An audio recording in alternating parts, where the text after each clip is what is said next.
Salut à tous, on se retrouve aujourd'hui pour parler du FC Barcelone en ce mercredi 3 décembre et on commence bien évidemment avec le match hier soir. Le Barça recevait au Camp Nou l'équipe de l'Atlético Madrid et ça s'est plutôt bien passé pour le FC Barcelone. Belle victoire 3-1 du Barça. À noter que ça a mal commencé, Alex Banea a été buteur côté Atlético et en gros ce but a permis au Barça de se réveiller parce que le début de match c'était en mi-teinte bien sûr et après ce but encaissé c'est le Barça passé la seconde puis après ça a été festival. Rafinha 26e. Bon, Lewandowski il aurait pu marquer un but. Le problème, c'est qu'il a totalement loupé son penalty.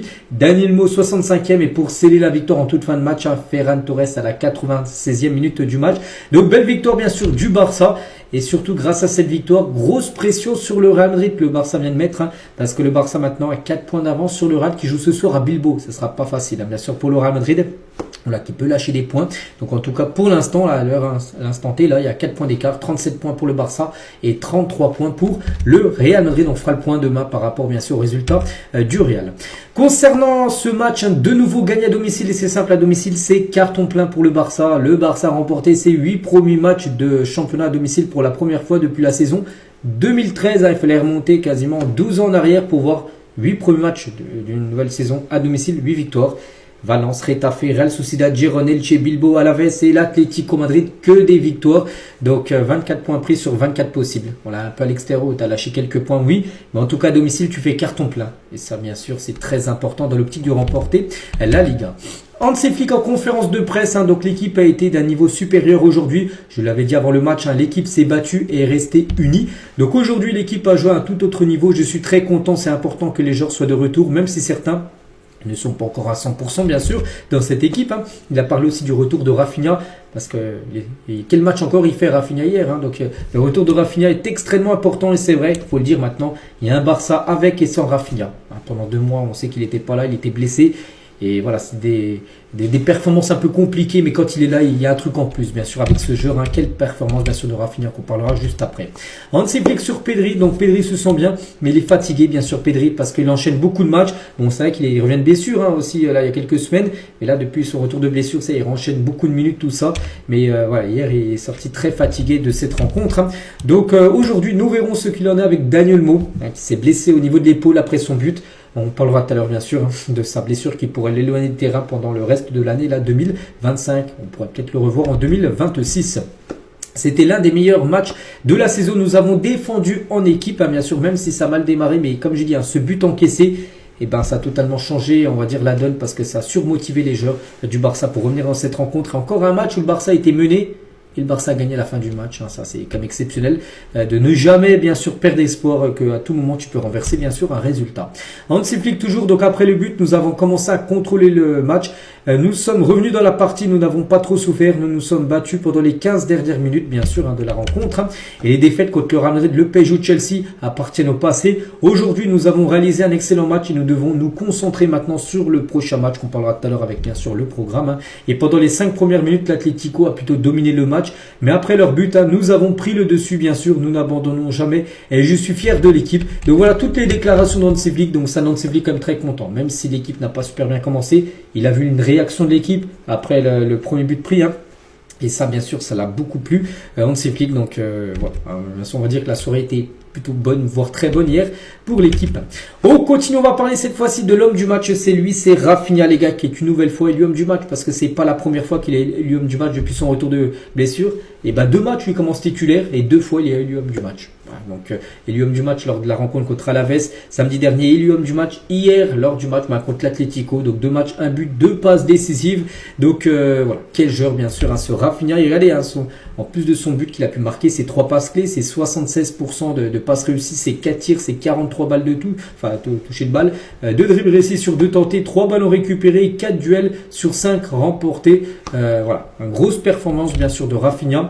Et il a dit en conférence de presse à la fin du match, nous devons être mentalement affûtés pour renverser la situation. Nous devons récupérer le plus de ballons possible près de la surface, bien sûr, de réparation. Donc c'est pour ça, mettre un gros pressing directement sur la défense adverse et d'essayer de récupérer le ballon le plus rapidement possible. Il le dit, bien sûr. Et ce sont 3 points qui peuvent décider d'un championnat. Si nous marquons des points match après match, ça sera bien mieux, bien évidemment. Et c'est incroyable. Le niveau de Pedri, à parler de Pedri, bien sûr, est indescriptible. C'est un joueur très important pour nous. On sait qu'il y a une grande différence quand Pedri est là et quand il n'est pas là. On peut dire la même chose avec lui. Quand il est là et quand il n'est pas là, pas pareil. Et c'est pareil aussi pour Pedri. C'est que Pedri a réalisé encore une performance exceptionnelle. Et pour finir, avec Rafinha avec son but inscrit hier, c'est son 35e but inscrit en Liga depuis son arrivée au Barça il y a déjà quand même quelques années. Donc Rafinha est entré dans le top 50 des meilleurs buteurs de l'histoire du Barça en championnat de Liga. Il égale notamment Neskens, Iniesta et même Thierry Henry. Il a le même nombre de buts que ces joueurs-là en Liga, donc félicitations à Rafinha. On continue, on va parler de Pedri, lui aussi, grosse performance de Pedri, il a joué 74 minutes lors du match, donc une passe D, comme souvent décisif. Il a créé le plus d'opportunités, en gros le plus d'occasions créées, c'est Pedri bien sûr, passeur le plus précis, 60 passes réussies sur 64 tentées, donc 5 longs ballons réussis sur 6 tentés, 8 récupérations et 7 duels remportés sur 8 tentés.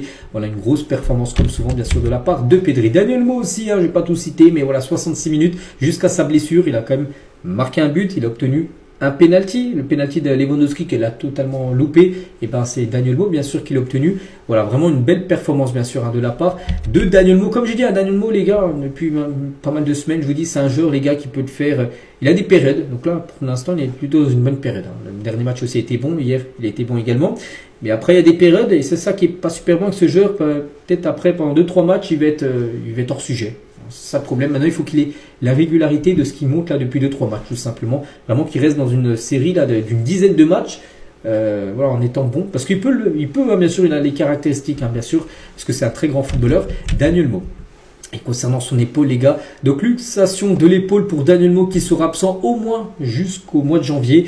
Donc des examens complémentaires seront effectués donc aujourd'hui pour savoir un peu plus, bien sûr. Mais voilà, normalement, ça va être compliqué pour lui de jouer dès cette semaine, là, enfin fin de semaine, ou même la semaine prochaine. Il y a le match contre Francfort, bien sûr, en Ligue des Champions. Ça va être compliqué de le voir. Donc on lui souhaite bien sûr un très bon rétablissement. On va parler de Marc Casado. Je ne sais pas ce qui ne va pas avec l'épaule de Lemo, mais il a fait un excellent match. L'équipe a montré aujourd'hui que si nous donnons tout sur le terrain, nous pouvons jouer des matchs comme celui, bien sûr, d'aujourd'hui. Et nous savions comment réagir en équipe. Nous avons fait preuve de maturité et nous avons souffert, mais nous avons gagné. L'important, c'est que je donne le meilleur de moi-même pendant les minutes que je passe sur le terrain. Ceux d'entre nous qui sont entrés en jeu en cours de match ont été à la hauteur. C'est vrai que les titulaires ont été pour la plupart bons, tous. Et aussi ceux qui sont entrés en cours de jeu, parce que voilà, les remplaçants qui rentrent en cours de jeu sont des pièces rajoutées, bien sûr, on va dire, dans le match, mais sont tout aussi importants que les joueurs qui ont commencé, bien sûr, dans le 11 de départ. Et j'ai du mal à tenir du temps de jeu, mais j'essaie de faire de mon mieux pour aider l'équipe sur le terrain. Nous savions à quel point ce match était important et nous avons très bien réagi parce que tu étais mené face à l'Atlético, quand même une redoutable équipe, et tu as su, bien sûr, il y a des matchs à noter que l'Atlético était sur 7 victoires d'affilée. Donc voilà, pour montrer quand même la très belle performance des joueurs du Barça. Baldé, donc c'est toujours spécial de jouer dans ce stade. Nous sommes sur une bonne lance en championnat. Ils ont marqué le premier but, mais je suis satisfait de l'attitude de l'équipe. C'est vrai que le match contre Chelsea a été difficile semaine dernière, mais nous savons que nous sommes capables de grandes choses. Aujourd'hui, nous devons nous concentrer sur la défense. Voilà ce qu'il a pu dire Baldé. Tiens, Diego Simeone, le coach de l'Atlético, donc lui il a dit, c'est agréable de regarder le Barça jouer au football, malgré la défaite de son équipe. Donc il a dit que voilà, le Barça était la meilleure équipe et que voilà, son équipe de l'Atlético méritait rien de plus que 0 points lors du match hier. Et au Black, le Barça fait un excellent match. Ils ont eu plusieurs occasions qu'ils n'ont pas su concrétiser. Nous avons essayé de nous créer des occasions, mais ce n'était pas possible aujourd'hui. Ils nous ont mis en difficulté avec leur joueur entre le latéral et le défenseur central. Donc voilà, rien à dire bien sûr. Belle victoire bien évidemment du Barça. Et pour clôturer les gars cet épisode qui a été consacré 100% sur le match bien sûr d'hier. Le programme maintenant, donc le prochain match c'est le 6, c'est déjà dans 3 jours les gars, c'est samedi, c'est contre le Betis Séville, ce sera compliqué. De toute façon n'importe quel match est compliqué, mais ça sera là-bas. C'est qu'il y a eu quelques matchs, pas mal de matchs à domicile là, et là il va falloir se déplacer au Betis Séville, le 6 puis le 9, donc mardi prochain, ça sera la réception de Francfort. En Ligue des Champions, donc voilà ce qu'il y avait à dire aujourd'hui, j'espère que ça vous a plu, on se retrouve nous demain jeudi pour le prochain numéro, bonne journée à vous et à demain.